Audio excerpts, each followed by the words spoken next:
but it's the ability to bring those voters with you. It's complicated and you don't need to worry about it. It's been very well canvassed that as a party, we don't think the way that Darlene acted was in line with our values and principles. I really had to think about, how am I going to change things up? How am I going to get through this? Because I don't want to fail. It is foul and personal and violent.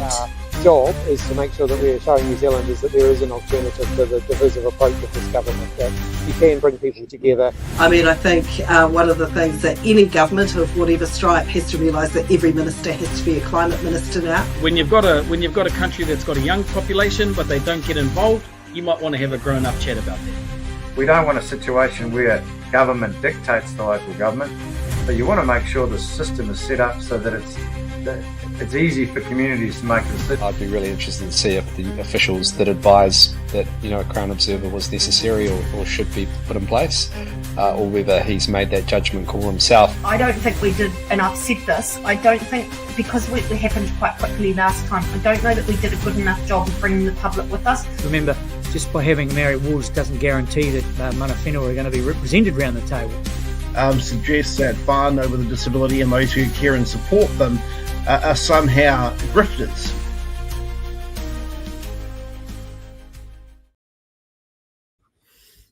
Hello there, good evening. My microphone just started to wobble on me. It's great timing. How is you tonight, Blake? I am fine. Been an interesting week. Yes, it has. Lots of ups and downs and all sorts of things going on. For the both of us before anyone else. But anyway. Yeah. I was going to say, there's a reason why my doctor yesterday was like, you need to take a holiday. Your blood pressure is way too high. I'm like, yeah, I'll do that in a couple of weeks. Yeah. Super easy. We've got a fun one for you. Oh, sorry. So let's do some housekeeping. Couple of quick things. People can pop things in the chat. That's super easy. If they've got any questions for Geoff, they're more than welcome to plonk them in there. The interview with Shanan is a pre-record though, so you're more than welcome to ask questions, but he's not going to answer them directly tonight, but he might later because he does come back and watch these things from time to time. We're running a poll at the moment on YouTube. Really simple poll. Have you submitted for the RSB bill yet? Because there is only 10 days left open for submissions. So have you done your submission, Blake? No. I too complicated for me, that one. But I will do it. Yeah. It's all right. 10 days. Plenty of time to get it sorted. Are you doing one? I will be, yes. It's one of my missions to get it done over this weekend. I've decided, because, David Seymour thinks we're all bots, as it has to be personalized, I'm going to start off talking about the death plant in Indonesia. It's a plant that flowers once every 10 years in the deepest jungles of Indonesia, and it smells like rotting flesh. It's said to have the worst smell on the entire planet, and this bill stinks more than that. You might get to see one soon. He'll probably sit there going, well, no, obviously, this is clearly ChatGPT. Right, do you want to introduce our guest? So, yes. So, as aforementioned, later on, we've got Shanan coming on for a pre-record, but first, here is Porirua Councillor Geoff Haywood.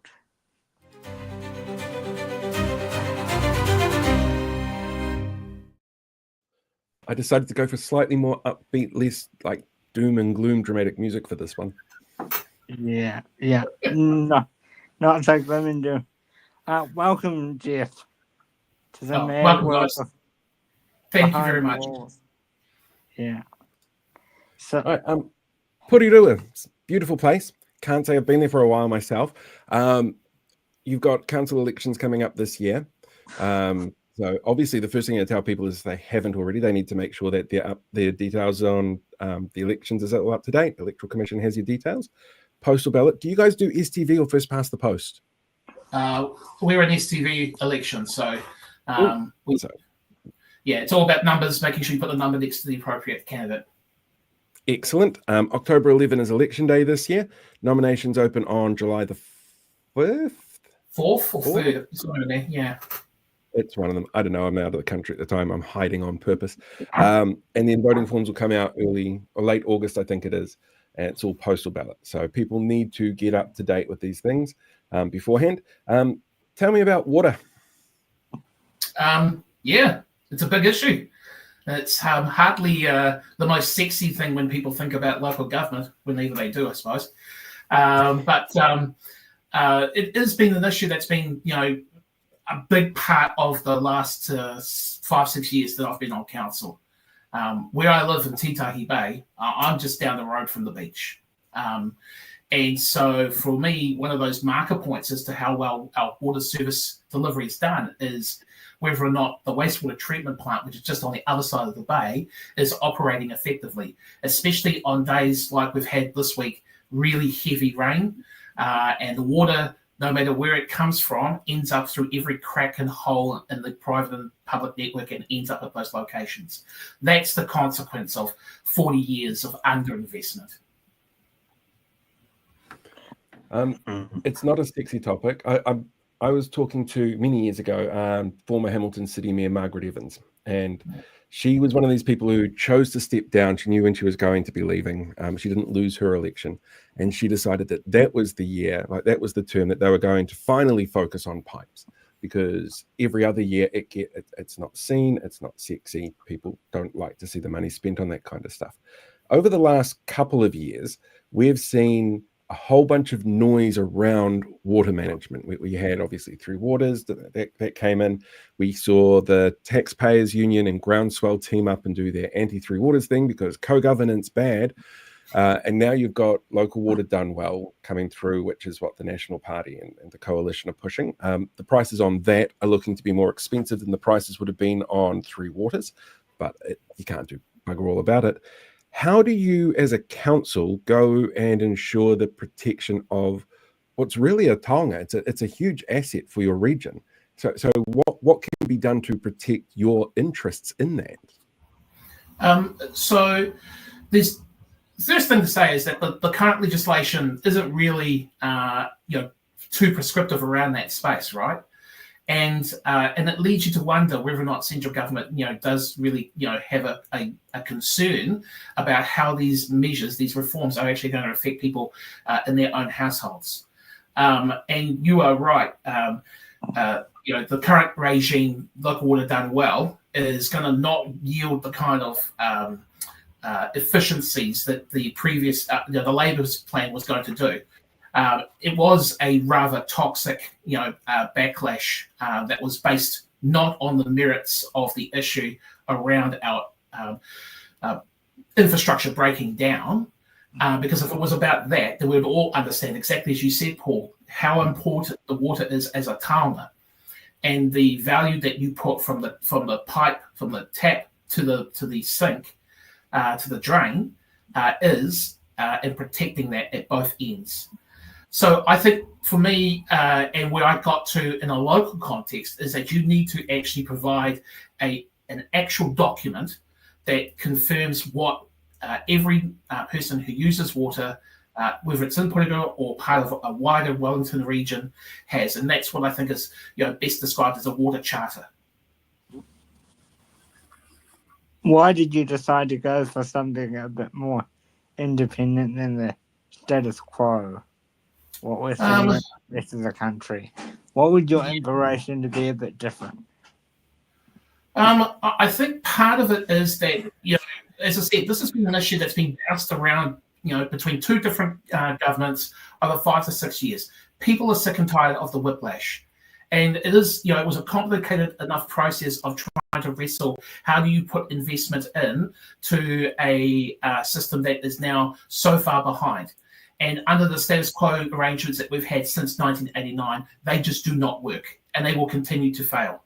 I mean, it comes down to this. A person who sees, on a campaign video or in a fly saying, vote for me, I'll keep your rates low, or I'll cut rates, or I'll set rates at zero, they get elected, but then when they have to face the fact that the infrastructure is actually being undervalued, their response has been, oh, we'll just sweat it. We'll just keep that asset as it is, and we'll hope, we'll pray that it doesn't break. Well, guess what? It broke. And now we're the ones to live with the consequence of it.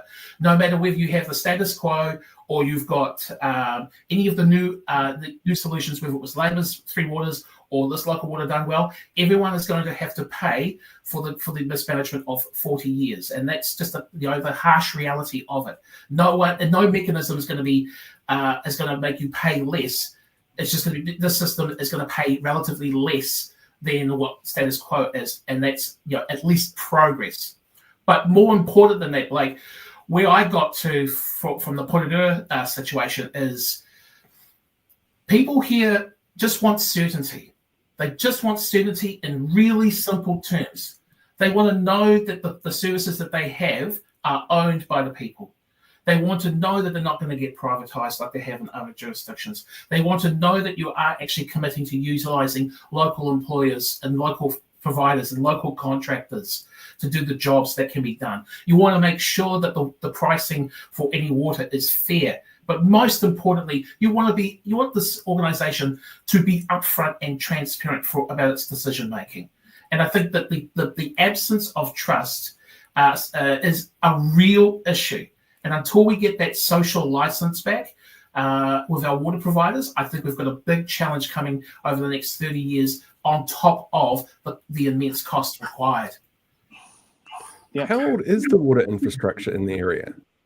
So, it's interesting you say this because part of the challenge for Porirua relative to other places, although it won't be too dissimilar from other parts of the Motu, is Porirua has had bits and pieces added on over the history, right? In Titahi Bay 100 years ago, this was a tourist destination. Very few houses. I live in a house that's basically probably one of the earlier houses of development in the bay. And that, the property is old. The house is built in the 60s, in the post-war period.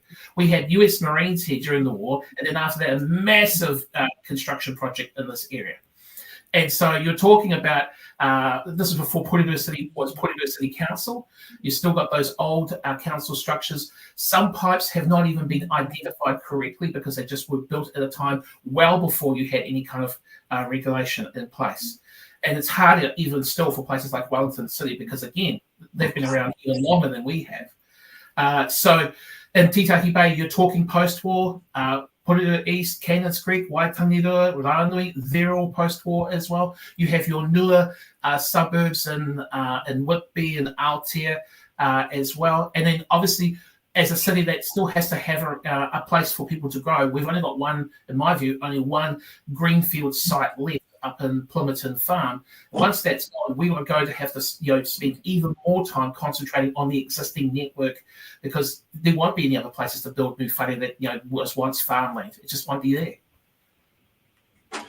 There are some places in the country, Northland jumps to mind here, where their infrastructure, their water treatment plants are coming up 90 years old. Which, it's creaking a little bit under everything. It's an area that's been hit a number of times by weather events and stuff like that.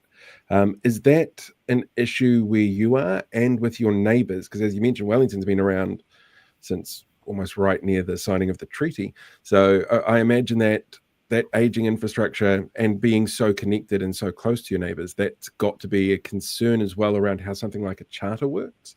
Yes, so I think that's a really good question.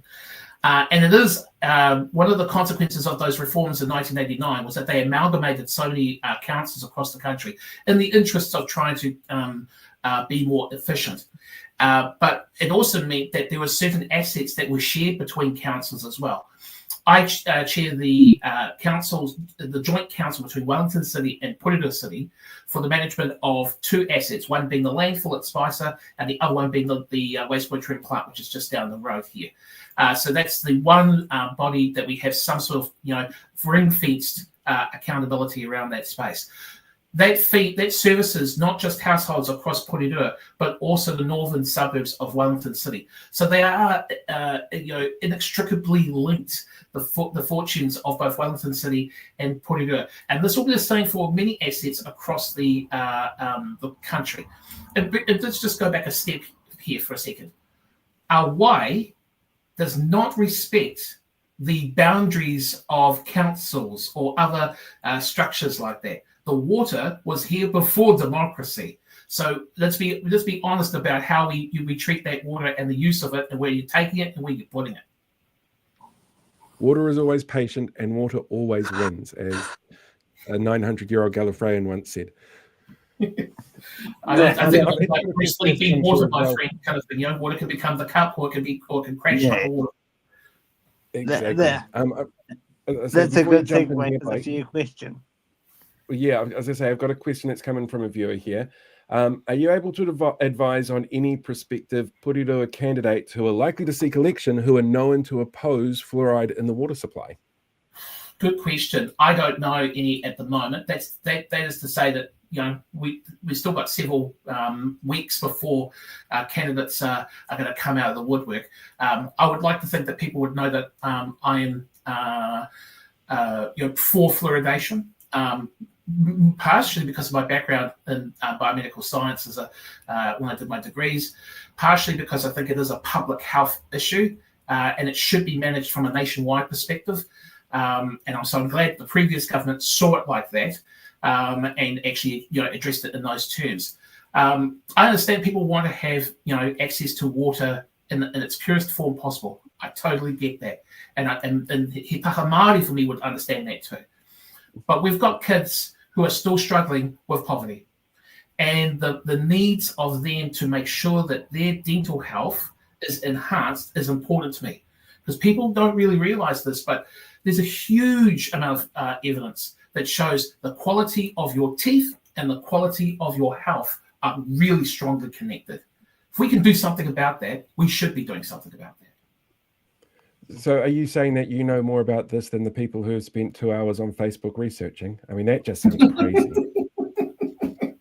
I will not, I can only speak for myself.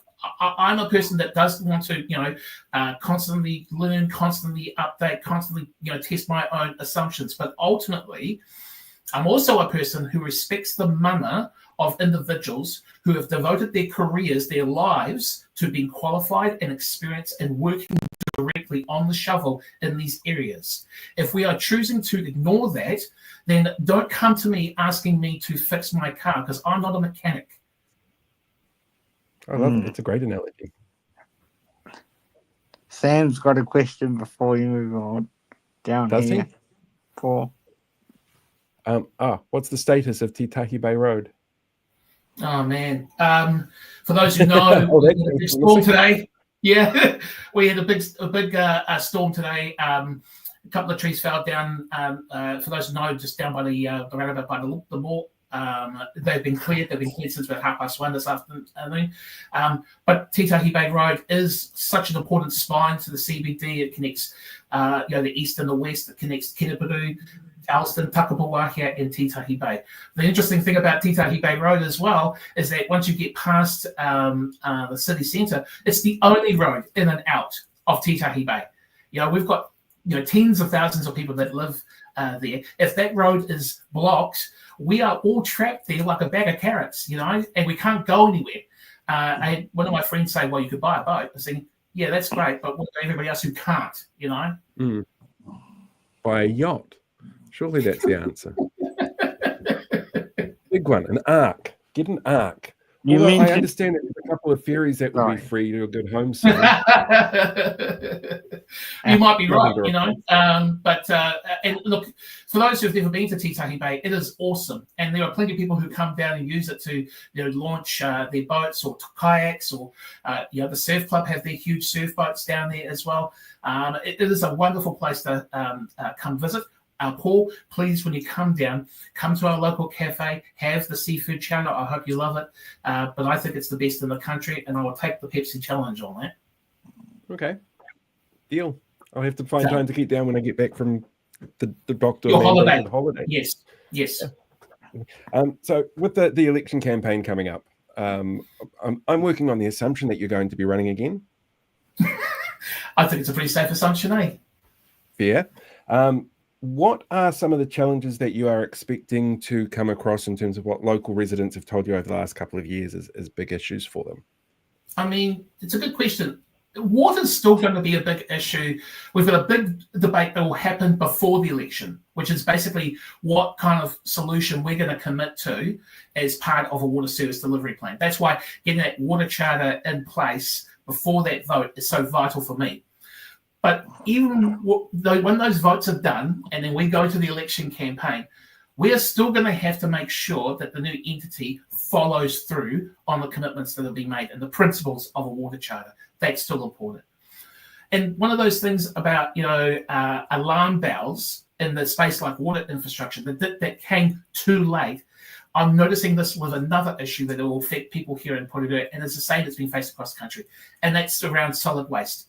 It's around the landfills and what ends up in there. Again, not a sexy issue, but when those structures fail, communities like those in Tawa, who are in the other jurisdiction just to the south of us, they have to deal with the odour problems because of the landfill being too close and now becoming just no longer satisfactory in the way that we used to do it. So we need to do organic diversion at the household level. I've been proud that we council got a grant program in place for community-based activities for local efforts in building up composting and diversion of waste. That's really cool. But we're going to need to also do all the whare for which they represent a barrier to be able to participate in a meaningful way. Likewise, there's also organics is like our second largest source of waste that ends up in a landfill. The top one is still construction and demolition waste. Every time we are building new houses, the state houses that we have been building under the previous government somehow has not really replicated in the new government. I won't go on a long rant about that, but that's still an issue. That creates waste that then ends up in the landfill. We need to make sure that has been diverted as well. There are solutions around the country about that.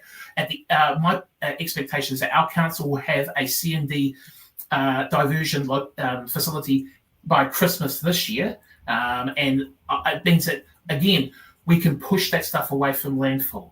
Now, those two things alone are not going to solve everything, right? But in terms of council's responsibilities, those are definitely important things.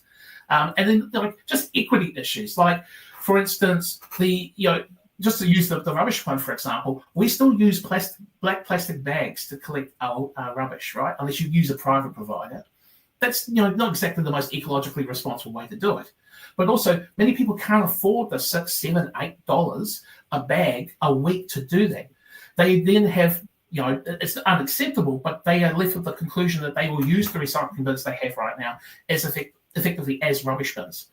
And when one bin's contaminated, a whole day's waste is contaminated, and it can't go to the recycling facility, so that has to end up back at the dump. So it's defeating the purpose of it. We need to have a general waste bin. We need to change our glass recycling so it's working better. We need organic collection being done. We need to continue to commit to those communities around local action on waste minimisation because they are doing great stuff. We need to be part of the solution and not part of the problem on that.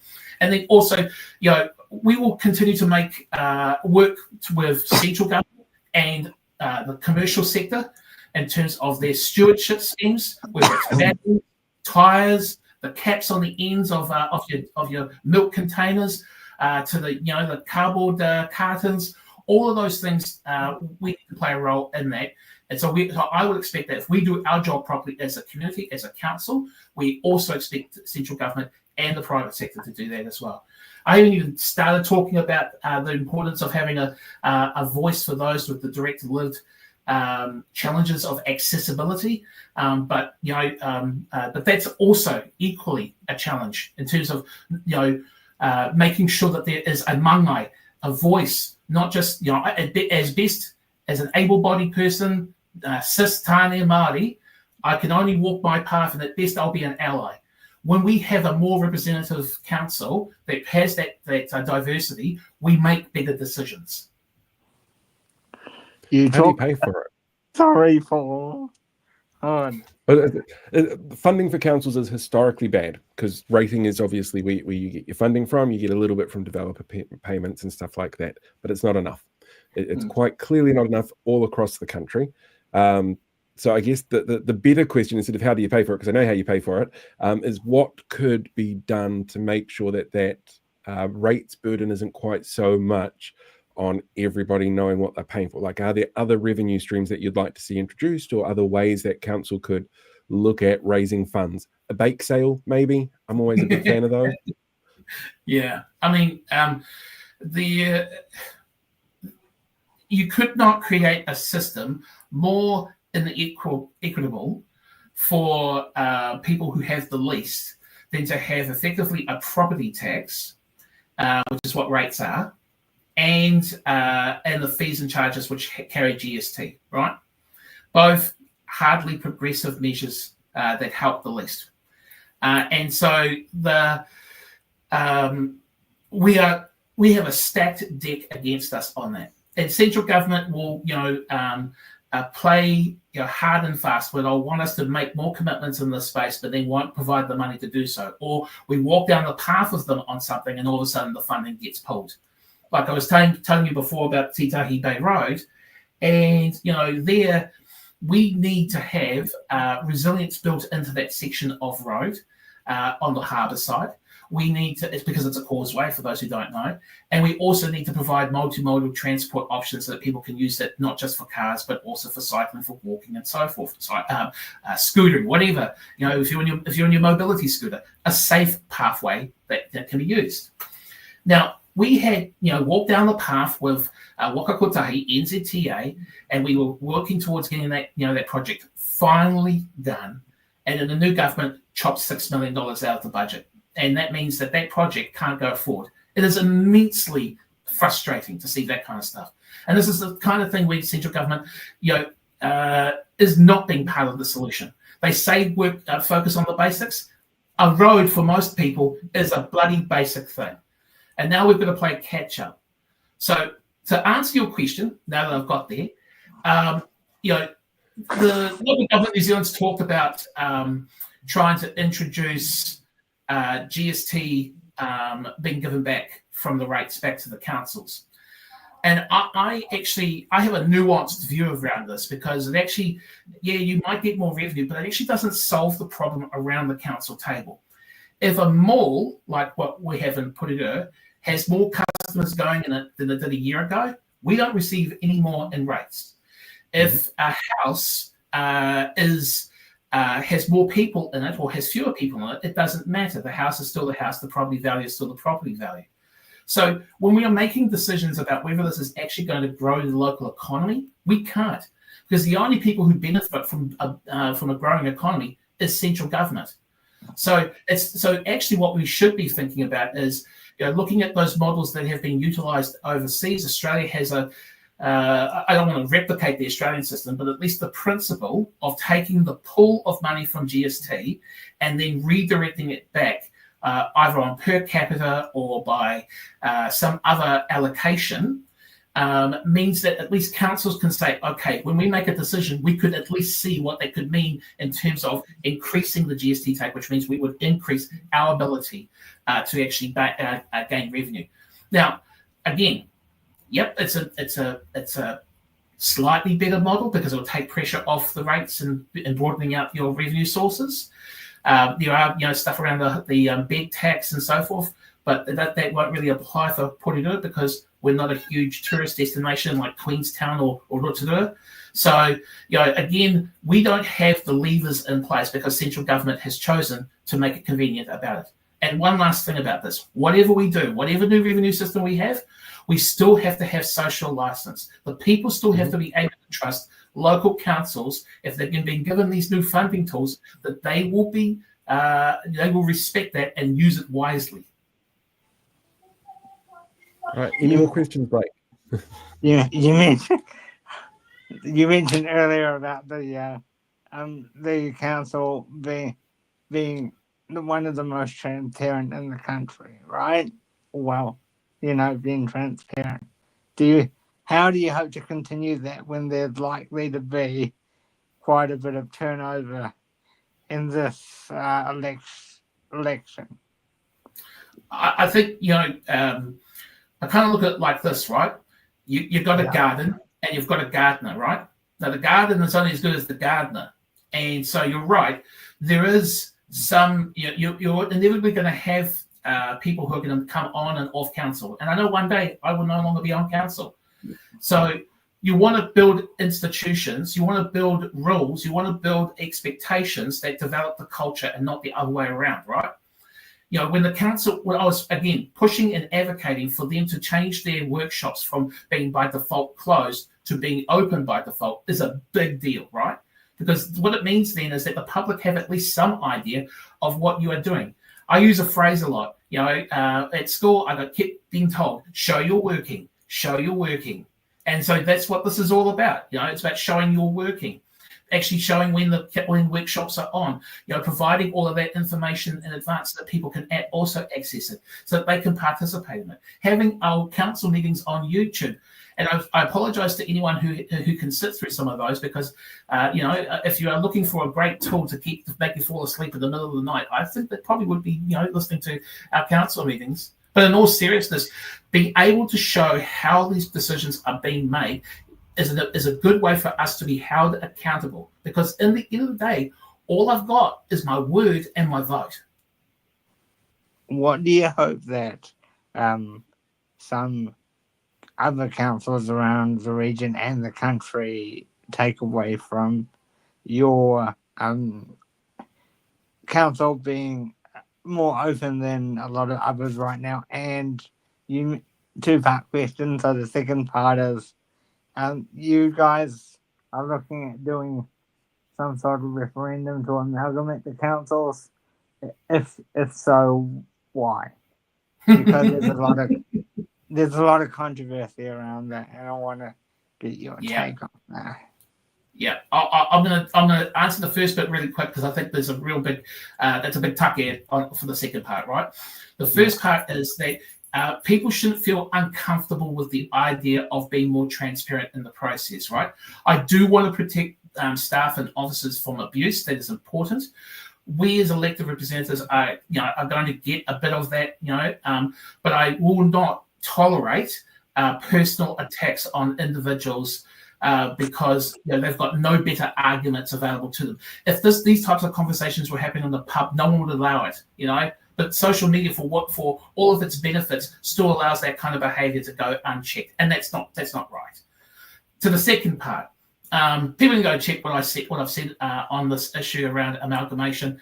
The referendum is actually, just so we're clear here, so everyone knows, the referendum is asking people, should we even start having that conversation about it? That's really what it is. It's not about, because we haven't had that conversation, and to do that costs vast amount of money and time. So you would not want to go down the path without actually wanting to check that people thought that it was an important thing in the first place. Now, around the table, and I've been clear about it, and I've said it on the record, I am an amalgamation skeptic, because I think the arguments that have mostly been put up around economies of scale and the big gap in terms of the issues around representation and voice and mangai have not been satisfied to my liking. And I've got mates who live in Auckland who have been there pre and post Super City, who are anti-amalgamation, and now they're pro-amalgamation. But I also know that I can keep fighting in my corner on my skepticism, or I can trust he punga o te tangata, ngā tangata ne. I want to go back to the people. I think that that's entirely fair to ask that question at this point in time, so that we don't waste more money on something which, in my view, at least, is not exactly the biggest priority for me right now for Porirua. I ask that because the thing I find skeptical about amalgamation or councils is we already have a lot of struggles with the councils we already have on agreeing. The thing I worry about with council amalgamation is, I think that old phrase, too many cooks in the kitchen. That's my big concern if we have one big council. And to be fair, it is also like there's an associated issue with that too, like, right? It is that how do you ensure that you are gaining a strong mandate? Now, I've got a guy who lives down the street called Brendan. I mentioned him in a speech when I talked about this around the council table. And he said, if you look at the voter turnout rates of the super city after this amalgamation, the voter turnout didn't go up, went down. So again, the mechanisms that we have right now are very Western. They are built from legislation that is now 24 years old, and then prior to that was about 30 odd years before the legislation was amended prior to that, for the most part. So we are still dealing with, I think, 20th century tools to 21st century challenges of governance and accountability. And until we wrestle with that, and again, this comes back to my point about funding, we're going to have a deficit of trust. So let's fix those types of issues in concert, because then I think people will start to realize we can have some social license here. And maybe, the example I set with a water charter is a way to do that, is to start that conversation in broad terms. And finally, do you hope to have more conversations on behalf of your council around these road issues you talked about earlier? Yeah. Well, like you're a bloody good interviewer. Yeah, I do think so. We've got an annual plan, final debate in a couple of weeks' time. In there, the money for the Wenenda Onipoto Shed pathway is not committed. We will still have to wrestle with that issue in the next triennium. And so this is going to be an ongoing issue. Half of our budget is supposed to be covered by central government. And right now, it is being cut away by our central government, which is just the audacity of a prime minister coming to a conference for a local government and then saying you need to do better, and then within this very same year cut the very funding for those kind of core services. What cheek! What bloody cheek! And asked you to help with school attendance too. Yeah, hang on. Like, and then being asked for us to champion that space. The funny thing is, we already do. We work with with partners within our social spaces, social service spaces, our NGOs, and most importantly, mana whenua, to be able to build a trusted relationship with people. But expecting local governments to do that without any additional funding, and then cut cut funding for what most people would say are the really important things for a council to do, again, shows just how inconsistent central government is right now in terms of actually being part of the solution. Yeah, that'll be Actually, my brings me to a really nice question that's popped up in the chat that you might be able to give us a bit of perspective on. What potential negative impact could Seymour's regulatory standards bill have on council powers if it gets passed? Gosh, how long have I got on this? So I wrote, you guys were talking before about submissions for the RSB. As somebody who's been through that process and submitted my one, it is a challenging topic, no doubt, Blake, but you need to put your pen to paper on this. This bill it's disappointing to see such bad legislation being proposed. It's just really bad in process, bad in rationale, and it's going to be bad for councils because you're going to have the ability of a minister to override decisions, whether it's on resource management, on town planning, on health and safety, and also just the complete absence of any language in there that acknowledges our relationship with mana whenua, a relationship with tangata whenua. The te tiriti is not there. And it is obvious why it's not there, because of the ideological underpinnings of this document. It entrenches those who have the most to the detriment of those who have the least, or do not have in their toolbox the ability to play a part in a Western democracy. Our natural environment doesn't vote. We're supposed to be part of looking after that. That's our responsibility as kaitiaki. And I would have expected the minister, who has acknowledged his Māoritanga, to understand that in a deep and personal level. The fact that they haven't is very disturbing to me. I'm going to finish off then with a really simple question, which is nowhere near going to draw out the passion, but I love the passion. Have you ever played SimCity or City Skylines? Oh, okay. I am so far behind with all of the DLCs, and I have not got City Skylines 2.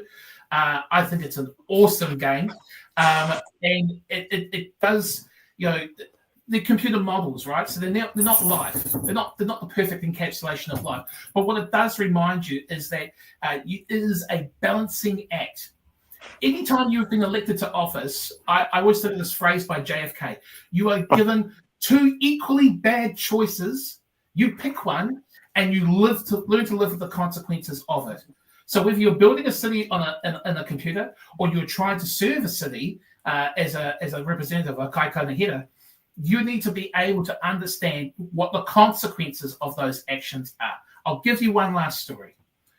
When we first moved to this house 10 years ago, and the rains came, I always get worried because this house would almost flood. The worst time was about a centimetre away from the water going into our house. And on that occasion, it didn't. And we were so grateful it didn't. But our neighbours around us weren't so lucky. We tried to do what we could the next day, cups of tea and scones, and try and clean up the damage and do what we can. And that's what good neighbours and good communities and good whānau, me hapori do, right? That's what we do all the time. We look after each other. But a whānau, a hapori, a community, and individuals, as strong as we all are, we will never be as strong as if we have collective action as a city who has the economies of scale and the ability to make those commitments to help make sure that the roads are well built, the pipes are capable, the entire network does its job. That's what it means for me in terms of running for office, because I need to know that the person who's there making that decision understands what the consequences are. See, I just love the fact that they've got an elected official in Porirua who knows what to do if an alien attacks. What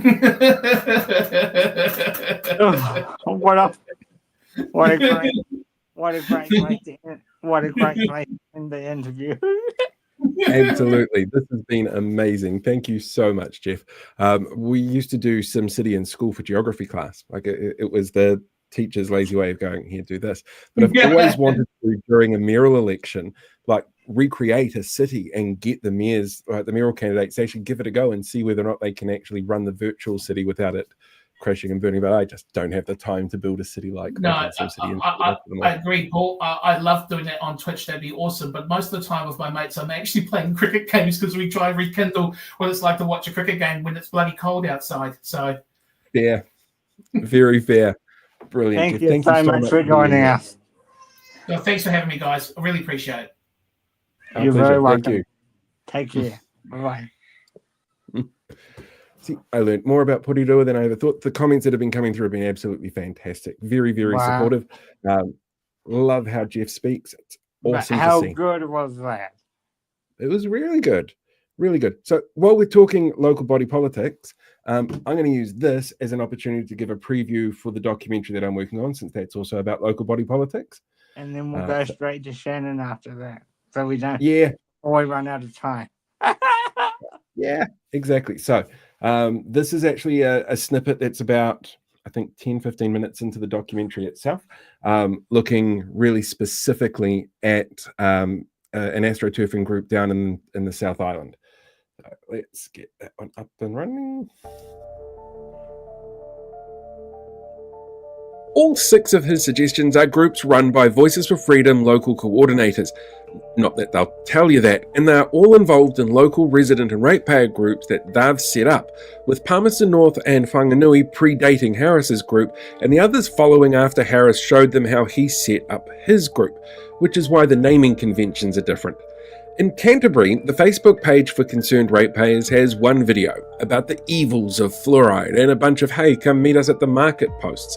They only follow one quote-unquote artist, Reality Check Radio, and the pages they follow include the anti-rainbow hate group Let Kids Be Kids, the science disinformation groups NZDSOS and Fluoride Free NZ, pseudo-law group Common Law Assent, the conspiracy peddling South Island Independence Movement, New Zealand First, Matt King Northland, Better Wellington, Council Watch NZ and Mike Hosking Breakfast, who their spokesperson Diane is actually a regular caller to and encourages others within these groups to do the same through their Telegram channels, making comments like, "I'm not a Pākehā, I'm a New Zealander," and "It's New Zealand, not Aotearoa." And there's a range of local election candidates this group follow. Some have been known to push far-right content like Melbourne local board member and Wellington parliamentary siege attendee Shanan, but not everyone on their list is like this or share alt-right ideologies. Christchurch mayoral candidate Sarah Templeton, for example, is progressive and a strong advocate against gendered attacks on politicians, having been instrumental in the takedown of young National Party members in 2022 who were sending her and other female politicians threatening and harmful messaging. Messaging which has been increasing on her social media pages from the time Concerned Ratepayers Christchurch started following her campaign. These resident and ratepayer groups are being used as a Trojan horse to push specific perspectives built around hot-button issues.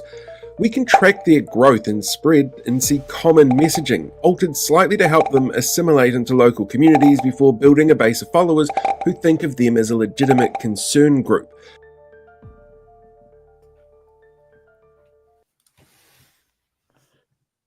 And I should put you back on stage. There we go. Press all the right buttons.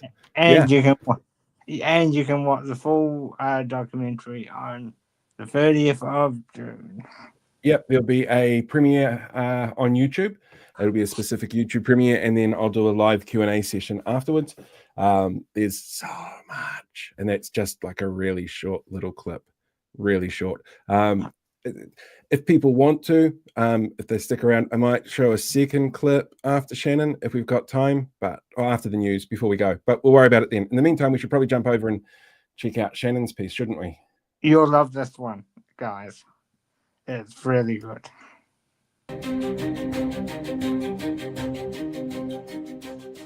Vocational tertiary education has been in the spotlight recently after Penny Simmons passed her new legislation, but she's unwilling to show the data to back it up.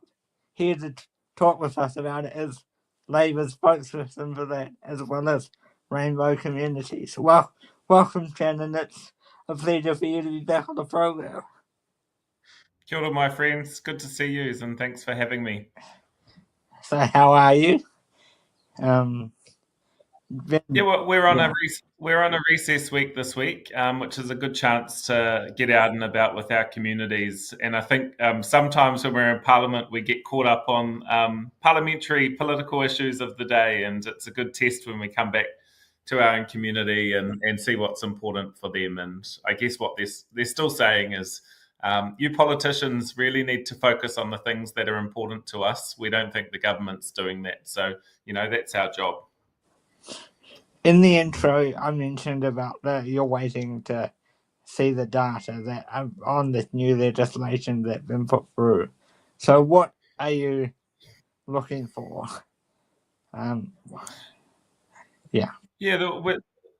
This legislation has been long awaited. Minister Penny Simmons, it's well known that she's had a real vendetta against Te Pukenga. Te Pukenga was established under the Labour government to resolve particularly the financial viability issues that the sector has been challenged by for a long time. And we went through sort of a couple of years of bedding that in. Penny Simmons made a commitment in the election that she would disestablish Te Pukenga. And it's taken her, almost half the term to come back with an alternative piece of legislation. On the face value, it doesn't look too different to what's in place at the moment. And in my view, probably an unnecessary change to disestablish Te Pukenga. She probably could have just lifted and shifted a bunch of the functions, which would have had less impact to staff and students. And also, she's opted for what I believe is a more expensive model. With these changes that she's looking at bringing in, what does it mean for the future of the sector and for students who will be looking for potential vocational training in the future?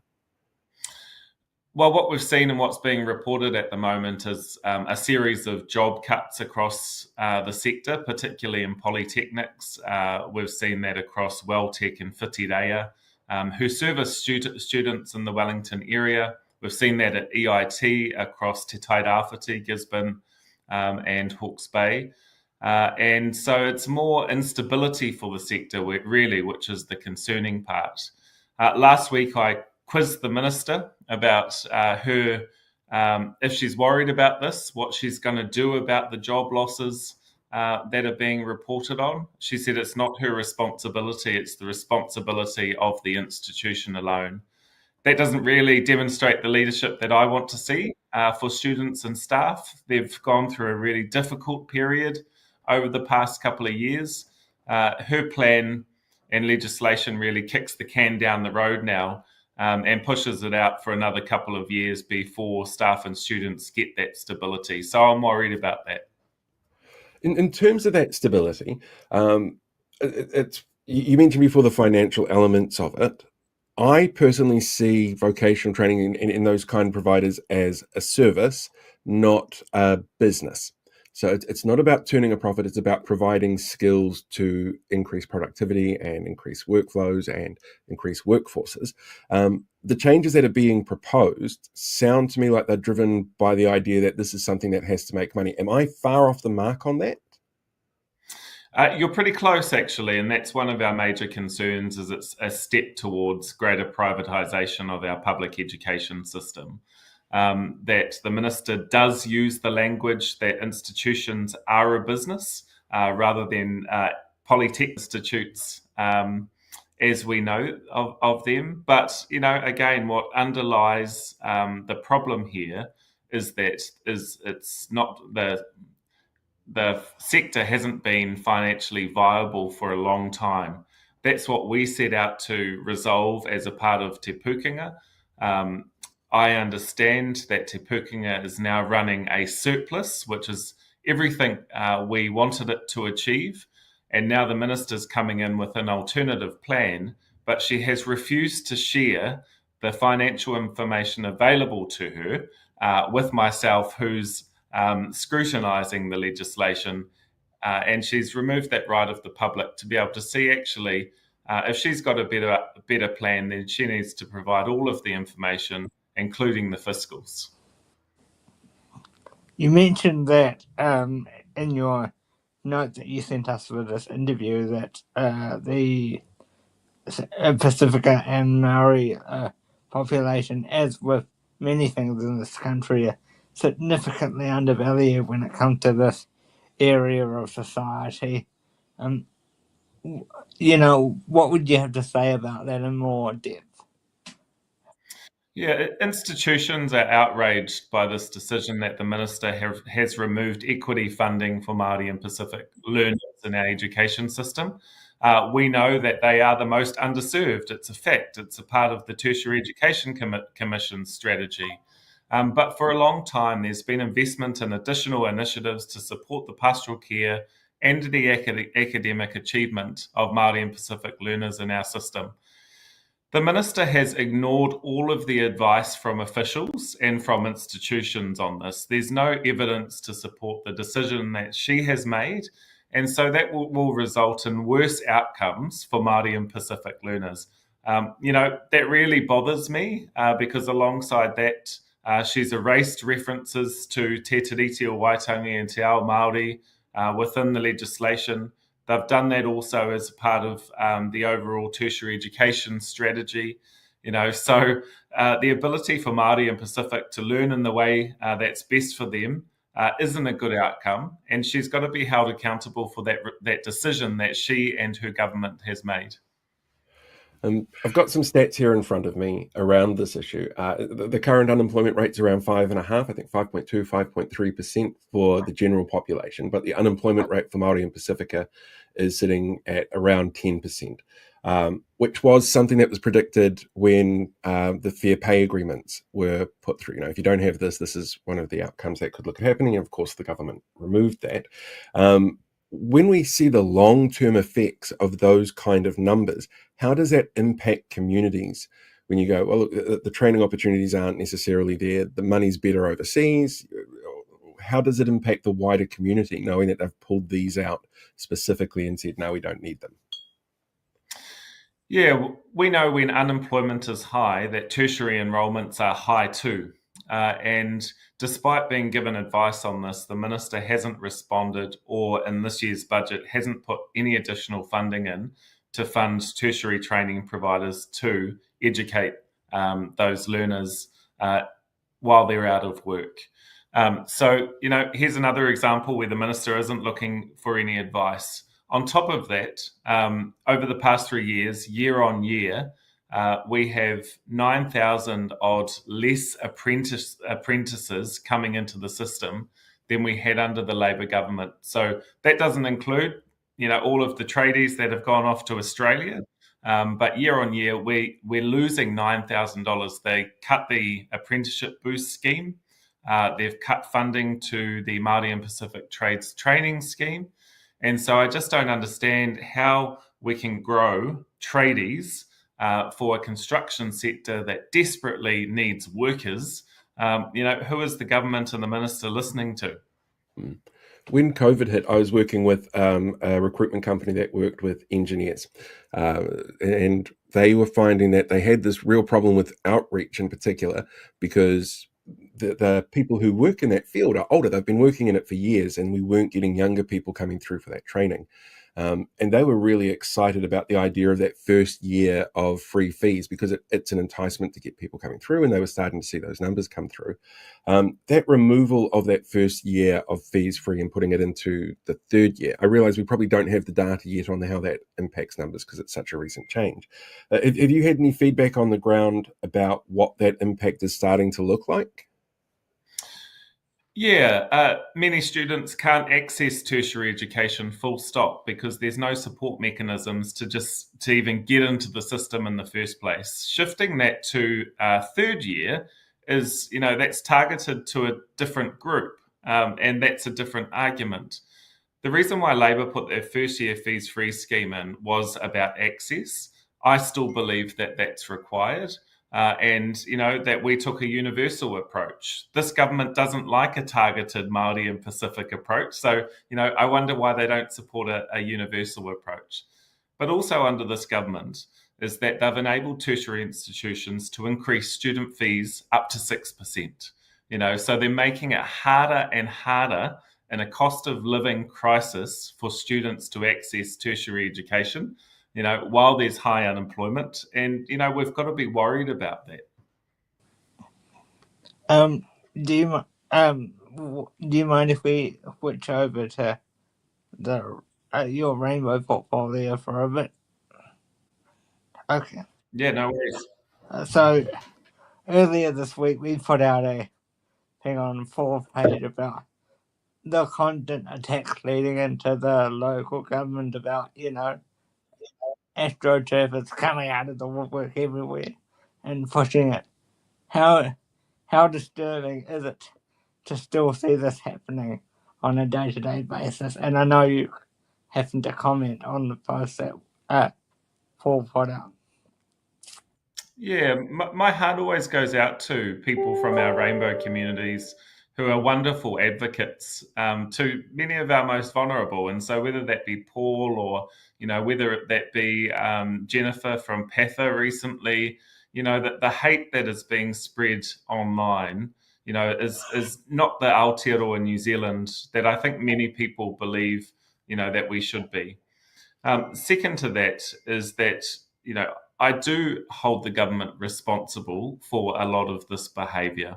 If we look at Winston Peters and his behaviour in the House against myself and Benjamin Doyle, that he really thrives on spreading hate to the rainbow community. So, leadership in this country, we believe, has got to be inclusive. It's based on New Zealand values, but that's not what I'm seeing in this country. With the bump in the road I came across this week, it's driven very specifically by a group that is really, really anti-rainbow. That they are incredibly nasty people, and I stand by everything I said. I call them a hate group, and I don't see them in any other way. As the public, what can they do to show support for those people that might be impacted by this group that are out there cancelling school pride events, for example? Yeah, I was particularly sad to see many of our schools cancel Pride because of the safety risks that they were presented with. My local college up the road, Northcote College, that they were another victim of online hate as a result of the Pride event that they held. What was really encouraging in that sense is that the community really stepped in, put their positive comments in there, and showed their support behind the school taking on this initiative, because schools have got to be inclusive places. All of our rangatahi need to know that they're accepted and loved for who they are, and that builds a strong community. I like to think that we can ignore the haters out there. I know that's easier said than done, but most of all, their hate needs to sit over there. The more that we can ignore it, which is my strategy with Woodston, is better. But we have one goal at the moment, and to be clear, we're only 6 odd months out from election year. Our one goal is to change this government, because the absolute punch down on rainbow communities, on Māori, on Pacific, on people with disabilities, on women, is not the Aotearoa New Zealand that we believe in. And that narrative and the discussions in the local supermarket and out on the street, people are really rethinking about this government and where we should go from here.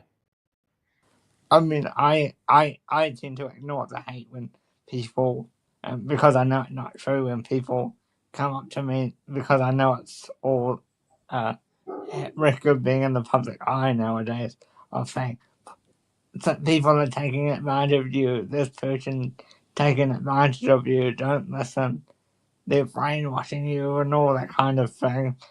So do you think this is the most under pressure our disabled and rainbow communities have ever been?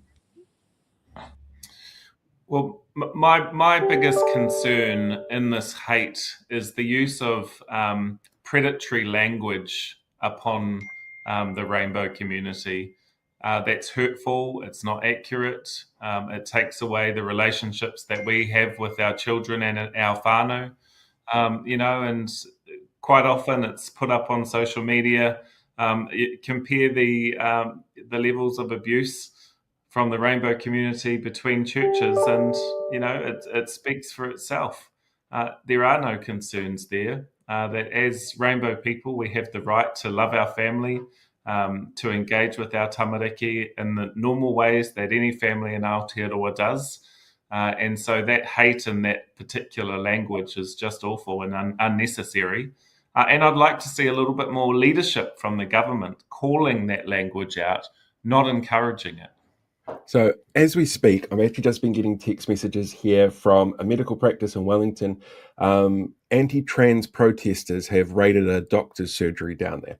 And the police have been called in because they've gone into the surgery. They're starting to harass the staff and the people that are there, which is obviously a step too far. That is, that's a dangerous thing for them to do. How do we juggle free speech requirements versus hate speech? Because this is something that the government has very specifically said they don't want to touch. It was something that Labour was trying to look at and then got a lot of pressure on. How do we have those conversations around those differences and the harms that they can cause? Yeah. Well, let's be clear. Free speech is not hate speech.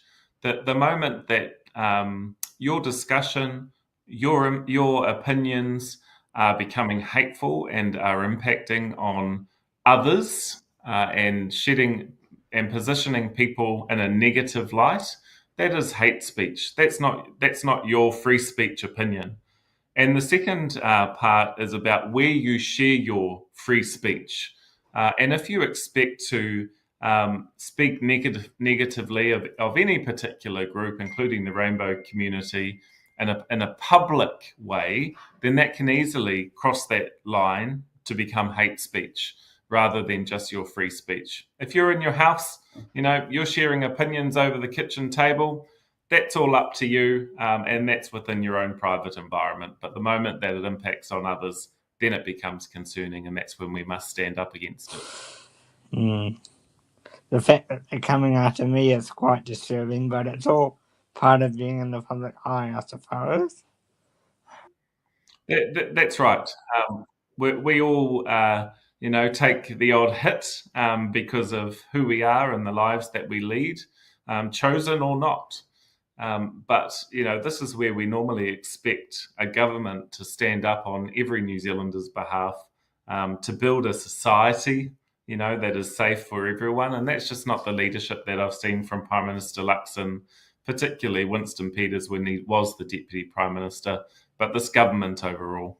What I would say, if they continue to bring up these issues in the House, even if they are falling on deaf ears, because we need more advocates to join us like yourself.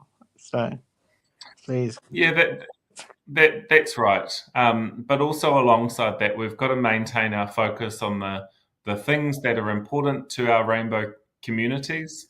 And we come back to, again, for Labour, it's jobs, health and homes, that we can't lose sight of the bread and butter issues that are important on a day-to-day basis. This government promised respite from cost of living. They haven't achieved that. That is still top of mind for every single person in this country. Let's briefly finish with... I was going to say, I was at Countdown yesterday. I bought butter yesterday. I don't do a lot of baking or anything like that, but I bought it because it was under $9 a block. And it's like, this is, have to. It's a bargain. Which is ridiculous in a dairy producing country. I was going to say, let's briefly finish it, because you've been at the farmers convention the last few days as we're recording this. So how's that been? Because there's a real focus on getting woolen carpets into homes and all that kind of stuff. So what did you see when you were down there? That's right. I had a great day down at Field Days at Mystery Creek. I met lots of people. I was particularly interested in talking about the vocational training legislation, because we know that we need to grow thousands of future farmers for our workforce, given the GDP contribution to our economy. And we're not quite meeting the number of farmers that New Zealand needs to train year on year. It's quite clear that farmers don't tend to vote for the Labour Party. That's okay. But it is important that we maintain a relationship with them, because when we do get back into government, we've got to work together, no matter who you voted for. And that's something that we believe fundamentally as a Labour Party caucus, that when you govern for everyone. That's not the style of leadership that we've seen from this government, but it's certainly the government that we want to be. Free News reported that the support for the Labour Party is around 3% at the moment. With farmers. With farmers. So how do you... I should point out, actually, I don't know if you guys are aware of this, that research that they did into that was only with farm owners and managers. It wasn't actually with the farmers who are working out there. So it's obviously a very heavily skewed towards federated farmers who paid for the research. But yeah, it's been put out there in the media as this is normal. This is actual information where it's heavily skewed. I'm just going to say, how do we get that up? Yeah, as I said, that traditionally farmers, particularly farm managers, are unlikely to vote for Labour. They tend to go more conservatively to National. But, farmers are important to Labour. We know we need to have a working relationship with them. They're an important part of our economy. And, so we've got to maintain that relationship outside of election years, because when we are government, we want to work together on the things that are important to get New Zealand's economy going. Any other bit before I have we go, one final Paul? question. One final question. Do you know what the mystery of Mystery Creek is? It was my first visit to Mystery Creek, and they didn't tell me what the mystery is. So I should just leave this open-ended and see if the chat can get it. it's a mystery. Nobody actually knows exactly where the name came from, and there's like 4 or 5 different theories around it, including lost treasure, like lost stolen treasure from the 1800s, a whole bunch of buried planes from World War II. There's a whole bunch of different rumors about what the actual mystery of Mystery Creek is, which makes it a mystery. It's a weird little historical fact for everyone. Good to know.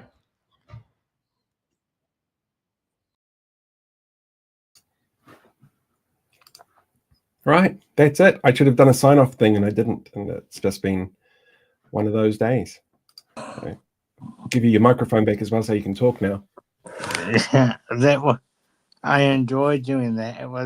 It's always great to catch up with Shanan, either in person or on the web. It is. We're going to be neighbours soon. He's moving up the road by like a kilometre away from here, so it'll be great to have a new neighbour. Wait, did you work out it was closer than you thought it was? Oh no, I know where it is. I know where the road that he's moving to. So yeah, I sort of know in my head what the distance is. Oh so, yeah. Yes. Right. So that we make sure that we have enough time to get through everything, should we just jump straight into the news? Yeah, we'll be back after the news. All right. Better make sure I've got the right one. There. Yeah, that's the news there. In this week's episode, the Workplace Relations Minister is okay if you take a fall. A shake-up where they monitor earthquakes. Nothing to see here, says Finance Minister, and the most popular future destination of the country revealed. All that and more in this week's The News. Hello there, kia ora. I'm Paul, and next week, this will have been last week's This Week's The News. It was revealed this week that the reasons behind Reserve Bank Governor Adrian Orr's sudden resignation back in March, seen here discovering he has a meeting at the Beehive he didn't realise was in his calendar, were down to conflicts with the Finance Minister over funding for the bank. At the time, Board Chair Neil Quigley had said it was for personal reasons, which Orr has backed up, saying, "I find doing everything in their power to tank the economy pretty damned personal." A ministerial advisory group has warned that corruption and insider trading threats are increasing in New Zealand, adding that the country was poorly prepared for it. The report defined corruption as the abuse of access or authority to advance objectives of organised crime. Said Police Minister Casey Costello, seen here daydreaming about her work with Hobson's Pledge and how much satisfaction she got from treading down on Māori. "We know there's an international trend of this increasing, and we feel the best way to tackle it is to only allow people to access MPs if they're part of a secretive group of lobbyists, like the tobacco industry or international mining companies. That way it's not illegal corruption, just the good old-fashioned legal kind." Official figures from the Ministry of Justice released this week show a projected increase of 35% for the country's prison population by 2035. Driven by the return of the 3 strikes law, sentencing caps and more aggravating factors in sentencing, the projections would see an increased population in prisons of around 12,000 people, said Corrections Minister Mark Mitchell, seen here trying to do a sexy lip-biting scene in the world's worst rom-com. "I believe we will have the capacity to handle this because being tough on criminals always works when you ignore the drivers of crime." A new report from Oranga Tamariki has shown that Māori children are overrepresented in being let down, with Māori adults who have been through the system having higher mortality rates than those who aren't Māori.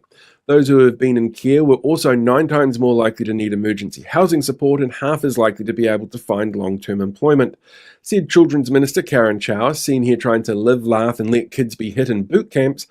"It's a sobering report. We all want the best outcomes for these kids, and while we may have removed that specific legislation that allowed that to happen, that was delivering the results that we now say that we want, I guess the cause behind this will forever be a mystery."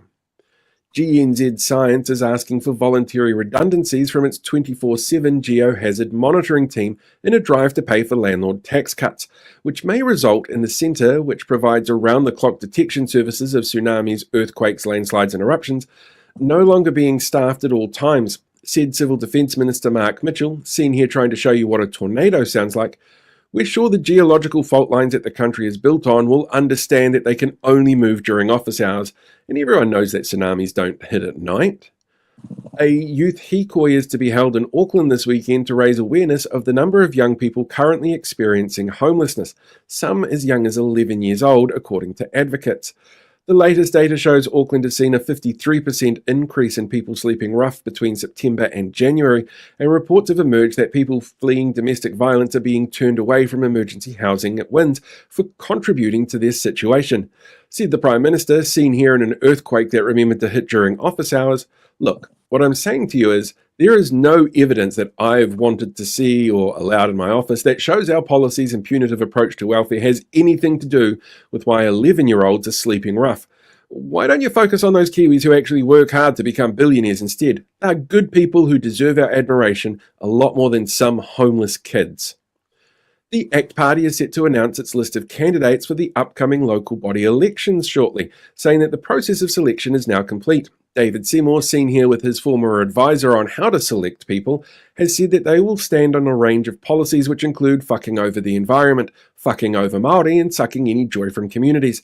We really wanted these candidates to embody everything about the ACT Party, Seymour said, and I'm sure voters will understand that when they see ACT on their voting forms, that they will have a choice. An AI video of Nelson District Councillor Campbell Rollo, seen here standing between Nelson's tallest buildings, has sparked warnings about the use of AI and spread of disinformation in this year's local body elections. The video used Rollo's likeness and had him using an automatic weapon and was watermarked with an AI video producer logo. Said experts on the topic, we can expect to find more of this kind of disinformation as these groups discover the height of 2022 technology on their phones, and since some of them can't read but believe what they're told is on Facebook, they could have a major impact on how campaigns are run this election. Our advice? Ignore what you see on Facebook and get out and meet the candidates directly. ACC has warned Workplace Relations Minister Brooke Van Velden, seen here waiting to see what happens when you remove the wet floor sign, that her proposed changes to health and safety laws will result in higher payouts and an increase in musculoskeletal injuries, slips, trips and falls, as well as higher levies for businesses, and concerns raised by the families of those lost on the Pike River mine collapse of 2010 that the changes will result in more deaths. Said Van Velden of the report, yeah, but they're just workers, who cares if they're safe? The Taxpayer Union this week released two polls, one a general poll and the other looking at which political parties farm owners and managers support. Their polling company, Curia, which is no longer part of political polling regulatory agencies, released the figures to widespread mainstream media coverage, with one producer stating, "Remember when Orson Welles read War of the Worlds and everyone thought it was real even though it was a piece of fiction? We like to think of Curia polling along the same veins." Prime Minister Christopher Luxon, seen here going to complain that his new airline doesn't serve little cookies like his old airline, is off on another international trip, visiting Europe and China with plans to meet China's Xi Jinping. Said a spokesperson for the Prime Minister's office, these groups represent some of our biggest trading partners, so we know Kiwis will understand that in a cost of living crisis when cheese costs $20 a block, that we need to keep giving a wealthy and sorted former CEO free trips all over the world. The inter-island ferry Aratere was forced to stop mid-transit this week as an electrical fault caused unexpected issues with the propulsion drive while sailing. The ship itself is slated for retirement in August this year, just in time for the ferry replacements to arrive, give or take half a decade. Said Finance Minister Nicola No Boats Willis, seen here telling scary stories by torchlight about how she was forced to not buy her kids Ben and Jerry's at the movies. I don't see a problem here. I mean, the ship was in the Cook Strait at the time, and I can't see it from my office, so I literally couldn't see the problem. Hastings District Council has removed videos on Māori wards after legal threats from that group your racist uncle keeps posting to on Facebook, Hobson's Pledge. In their complaint letter, the group pointed out that a 2004 legal case meant that councils could not promote a preferred stance on an issue which could influence voter decisions. And since the government is forcing councils to hold referenda on retaining Māori wards this year at huge expense, Hobson's Pledge felt it was best to support free speech on the topic by demanding the council stay quiet. Said a spokesperson for the group, these videos are coming at the expense of ratepayers in the area, which is unfair. I mean, not as unfair as forcing ratepayers to foot the bill on the referendum that they didn't want or ask for, which will cost a lot more than a couple of cheaply made in-house video pieces. But we don't make the rules, only enforce them when Māori look to be getting onto any kind of even playing field with non-Māori. NBR this week released its most recent rich list, which showed that the wealth of individuals had increased almost exactly as much as the savings made by punishing poor people and beneficiaries. Said the Prime Minister, seen here realising that since the rich got richer, his party donations this year will be huge. What I'm saying to you is, these are hard-working individuals that we should all be proud of. Well, hard enough working to know that they can make lots of profit in Chinese sweatshops, and proud of how they supported the US tariff policies, which has been detrimental to worldwide economies, including ours. But they're rich, so we don't say bad things about them. And if the poors don't learn a lesson or two from them, we may be forced to punch down even harder on them. More staffing cuts are being proposed at the Ministry of Culture and Heritage to pay for those landlord tax cuts and tobacco kickbacks. This time, historians and staff who create educational content used by both schools and the public is in the firing line. Said an expert from the organisation, those who don't learn from history are doomed to repeat it, and those who choose to do what people can learn from history, well, you know what? Not our problem anymore, but there will be some epic musicals written about it in the future. Something about hearing the people sing? And finally, Hamilton is once again playing host to the largest agricultural showcase in the Southern Hemisphere as the Field Days kick off at Mystery Creek. The event pumps over $200 million into the Waikato economy, and with changes to this year's budget, which allows farmers to buy equipment that the government pays for as part of its business boost plan, sales are expected to be booming. The arrival of the event also heralds some other knock-on effects to the region, including a number of schools having teacher-only days because David Seymour doesn't mind kids missing school if they're children of party donors, an increase in patronage to the city's strip clubs, brothels, gay sauna and fast food joints, and until this year, an increased visible presence of homelessness on the streets as they were forced out of emergency housing and hotels for farmers to be accommodated. Said Associate Housing Minister and Hamilton West MP Tama Potaka, seen here showing what he means by lefty-loosey, righty-tighty. We got the balance right on homelessness this year by preemptively kicking people out of emergency housing before the event and then refusing to let them return this time round. And that is this week's The News. Thanks again for all the support this week, and we'll catch you next time. Yay, the news! Do you want to watch another clip? Or should we just leave it? Up to you. Yeah, I'm going to find it. It's like a 90-second clip, so it's not going to make people late for BHN. Let's see. Where did I put it? Where did I put it? That clip there, because it should pop up as soon as I hit this button. Should. I think it is very good to target. Let's start that again. I think it is very good to target councils to build profile and presence so that we can then take it forward into central government. Because if we get the numbers, we can start to exert more control. There's already a number of local elected members involved with links to groups like Voices for Freedom, New Zealand First, Hobson's Pledge, New Zealand Loyal. In their current roles, they've worked to highlight the issues they consider important, not issues and decisions that necessarily create stronger, better communities. They have a habit of voting against climate change mitigation, transport safety initiatives, Māori rights and representation. They focus on division, they drive disinformation. Their supporters are behind the rise in reports of violent action towards council staff all over the country. And on October 11, they want more seats at the decision-making table, but maybe not for the reasons that they tell you. It does go back to the World Economic Forum, where there is interconnectedness of these groups, and the conspiracy is real. The conspiracy is real. So yeah. Because we're not doing a show on Friday because of Matariki, I'm going to release a full trailer then for people to look at. But do you want to tell people about our show next Saturday? We might be having one. It's had a snag. Remember? Oh, okay. In that case, we might not be here next Saturday either and just enjoying a really long weekend, which I guess we'll just have to wait and see what happens. But if it does come to fruition, it's somebody very special. But yeah. We'll see. We'll interview and see what happens. Yeah. Now that's a cliffhanger. Enjoy. See you next time. Dun, dun, dun. Yeah, definitely. Right, I'm going to sign off and go and help my son move house because apparently I've got nothing better to do with my time at 9 o'clock on a Friday night. Need to thank Geoff and Shanan for tonight's episode. It's fantastic having them here.